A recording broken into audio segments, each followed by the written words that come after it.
Bonjour à toutes et bonjour à tous. Aujourd'hui, on va aborder un sujet central pour l'avenir de notre ville du Bourget, l'éducation et la jeunesse. Nous recevons Gérald, notre candidat, mais pour connaître sa vision et ses engagements sur ce thème essentiel, quel est aujourd'hui l'état des écoles et des infrastructures éducatives au Bourget et quelles en sont les conséquences concrètes pour nos élèves et nos enseignants. Bonjour à toutes et à tous, bonjour Philippe. Oui, alors le cas de l'éducatif, on se doit de penser au personnel de l'éducation nationale, que ce soit les ASM, les éducateurs ou encore concierges, etc.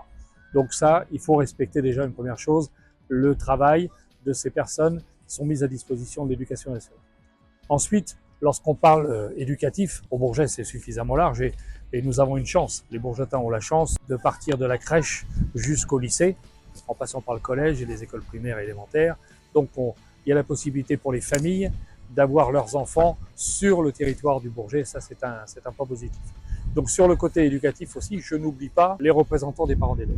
J'ai été moi-même parent d'élèves et je sais ce que c'est qu'au moment des élections des représentants des parents d'élèves, la difficulté d'avoir des personnes, des parents qui acceptent de s'engager sur des listes, etc. Donc grand respect pour toutes les associations de représentants des parents d'élèves avec qui une mairie doit travailler dans le respect mutuel, mais aussi est à l'écoute des demandes et des attentes de ces personnes-là. Donc pour ce qui est des associations de parents d'élèves, je pense qu'il faut travailler dans le respect, dans planification des réunions et surtout dans le suivi.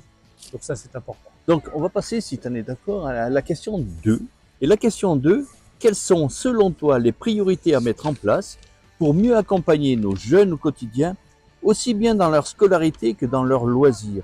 Et quel rôle pourraient jouer les associations locales dans cette dynamique? On a besoin des associations locales dans ce genre de choses.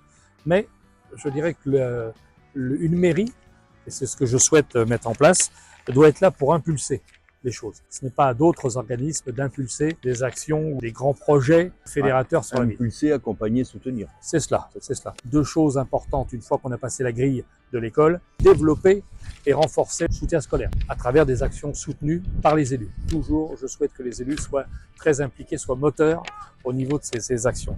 Il faut aussi prévoir des actions contre le décrochage scolaire. Donc le partenariat aussi avec les institutions, avec les associations locales, c'est important. Elles font du très beau travail, elles sont soutenues, mais ce que je souhaite, c'est de leur apporter encore plus d'appui, encore plus de soutien à travers un vrai partenariat avec la ville et la mairie. Face au décrochage scolaire, quelles solutions concrètes proposes-tu pour redonner motivation et perspective aux jeunes bourgetins aujourd'hui? Et je sais que vu l'actualité d'aujourd'hui, il faut encourager tout ça. Oui. Donc déjà, une fois qu'on a passé la grille de l'école, il faut mettre tout en œuvre et tout proposer, que ce soit des ateliers, que ce soit des expériences à l'extérieur, voire à l'étranger, pour découvrir très tôt la réalité du monde. Donc que ce soit des activités extrascolaires dans le développement des jeunes, des initiatives de citoyens, initiatives des associations, initiatives des entreprises, où on pourrait faire intervenir les entreprises au niveau de l'école, mais aussi dans le sens inverse. Il peut y avoir, imaginons, une soirée cuisine organisée par des élèves de telle ou telle classe, ou telle et telle école. C'est des approches dans le concret de la vie réelle, dans les entreprises, dans les associations, dans les institutions, dans une mairie, même chez un commerçant. Et ça peut déclencher des futurs métiers ou des futures aspirations. Donc ça, c'est important. En partenariat, je tiens à ce mot partenariat parce que le côté jeunesse, c'est aussi équivalent à la liberté. Donc des fois, il est pas difficile, mais de faire entrer des jeunes dans des organisations où il y a des règles, où il y a des droits et des devoirs. Bon, des fois, avec certains, j'entends, les jeunes n'ont pas spécialement envie de rentrer dans des trucs trop structurés. Cependant, si la ville impulse des projets, veut créer du lien, veut faire des projets fédérateurs, il faut mettre tout le monde autour de la table. Les élus sont là pour impulser et les citoyens, les jeunes comme les moins jeunes, sont là pour créer le lien et produire quelque chose ensemble. Et amener les idées. Voilà, tout à fait. On comprend très bien que l'éducation ne se limite pas à l'école, ça on l'a très bien compris. C'est un projet de société, c'est un travail d'équipe, une priorité pour l'avenir de notre ville. Et Gérald, comme d'habitude, je te laisse maintenant le mot de la fin.